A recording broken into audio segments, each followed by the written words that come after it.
Welcome back to the show. Let's go to line number one. Say good morning to the independent member of the House of Assembly from Mount Pearl, Southlands, Paul Lane. Morning, Paul. You're on the air. Good morning, Paddy. How are you this morning? Grand, you?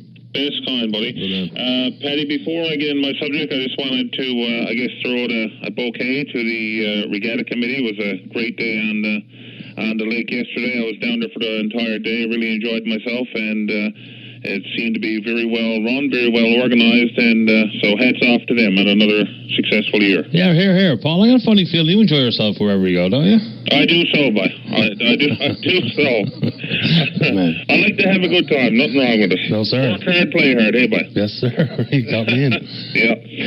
Anyway, Paddy, the reason why I called, I just wanted to call about long-term care, and I guess what prompted my call was I received a message from a constituent of mine just a little while ago.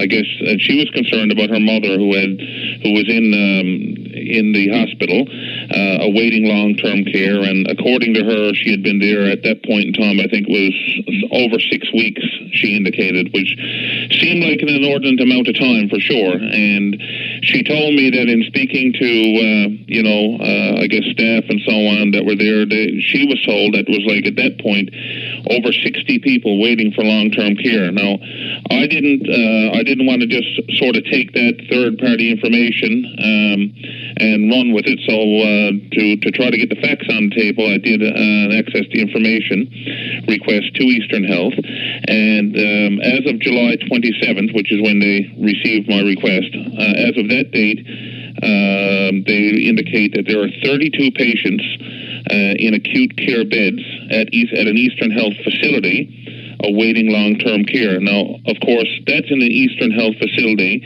and that would not, include people who may be looking for long-term care, that perhaps they could be home, perhaps they could be in a senior's home that might be a level 1, level 2. I know for a fact there are people in that situation that are also waiting long-term care. And I guess the point is that, we had a perfectly good level 3 long-term care facility in Mount Pearl up at Masonic Park, which was closed, as you know. And, at the time they said, oh, no, we've got, we don't really need this facility. We have beds available at the Veterans Pavilion. And they did, do renovations there. They did make them available, and those people have been accommodated. But just because those people were accommodated, that does not mean that we still don't have a long-term care problem, and it still, didn't make sense to me and many people at the time, and still doesn't, why they would have shut down Masonic Park. And certainly this is just proof that, here we are with people in acute care beds, tying them up. When you hear about the stories of people in the hallways of the hospitals and so on, can't get a bed, and here's people for all this, for long periods of time, tying up acute care beds at a much higher cost when we have, and the need is there, and here we had a facility and we shut it down. I can't for the life of me, I still don't understand the Masonic Park issue, and when we asked government, for all intents and purposes, they scoffed at the question that, what do you mean? How? I mean, of course we had to shut it down, and I still don't understand. I went up and had a look. I know they just did the roof, which is a huge cost, and people there were happy. The place looked clean and well upkept, and now all of a sudden it's gone. I never understood it. And when we deal with one group of people from Masonic to the Veterans Pavilion, that might be, looking to that and saying that those people were accommodated is really pretty short-sighted. We don't have just a one-time list here, and people that are growing into the age where they may indeed need personal care, acute care, long-term care. So it's just silly that happened. Paul, are all the long-term beds at the big facility in Pleasantville, are they all filled, or even all the beds open these days? Paddy, that's a good question, and I don't know the answer, but I actually intend on putting in another access to information to get an answer to that, because what I was told, and again, I don't like putting out information like that unless I have the facts, because it's third party, and, it may not be accurate, but, I've been told that it was a bit of a staffing problem more than anything, that there were empty beds and not enough staff to open them. Now, I don't know if that's still the case. I think they had to bring in nurses from I want to say Jamaica, but I could be wrong. I think that's right. From some other country. Yeah.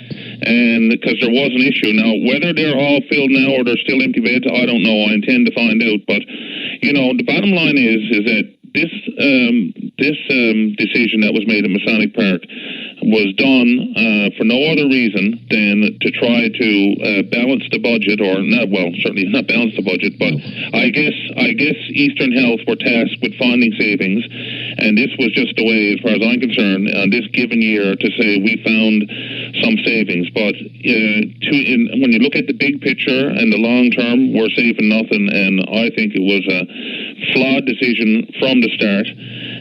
Very short-sighted, and we still have a major long-term care problem, and it's only going to grow because, as you said, we have an aging population, and the need is only going to get greater.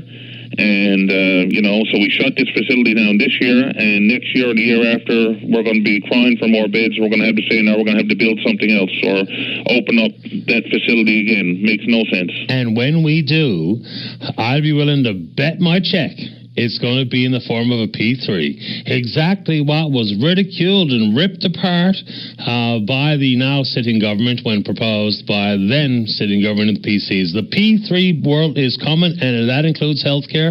There's got to be a right way versus a wrong way, appropriate steps to be taken, assurance of patient-to-staff ratio and the kind of healthcare and food. Yes, but if anyone thinks that's not going to happen, they're willfully oblivious.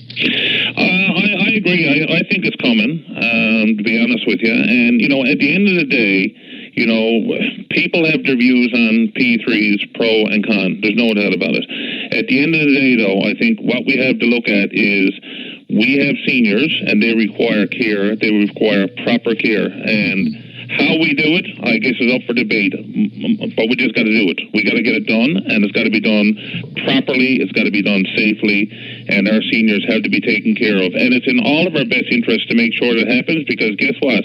If we're lucky enough, you and I are going to need those facilities. Yeah, and my mother's a senior. And my comments aren't about being pro P3. I just think that given the economic realities, the need for more beds to be created in long-term care, I have a funny feeling we're going right back down that road. Now, it won't be this year, it won't be next year maybe, but when push comes to shove and plans have got to be made, I just think that's exactly what's going to happen. Before I let you go, though, Paul Ashley Fitzpatrick, our friend at the Telegram, she says all the beds are filled, and that all the beds are filled as of last update, and I guess that's in reference to the Pleasantville facility, and plus a wait list. So I do remember they brought in the additional help, and I was curious if all the beds were open and available. But Ashley says they are. Works for me. Okay. Well, there you go. So we got all those beds filled, and we have 32 people that are currently tying up acute care beds at a much higher cost. And like I said, that's not counting people that are in nursing homes that are also, would be required to go into a long-term care because their condition has deteriorated, and they're still waiting in these private homes as well. So we do have a big problem. It's only going to get worse unless it gets addressed. And as I said, that decision was just another example of a knee-jerk reaction to the call to save a few dollars on the budget. Paul, it's hard to disagree knowing what I do know about Masonic Park up there. Good talking to you this morning. Enjoy the rest of your summer. All right. Thanks, Paddy. All the best. Same to you. Bye-bye.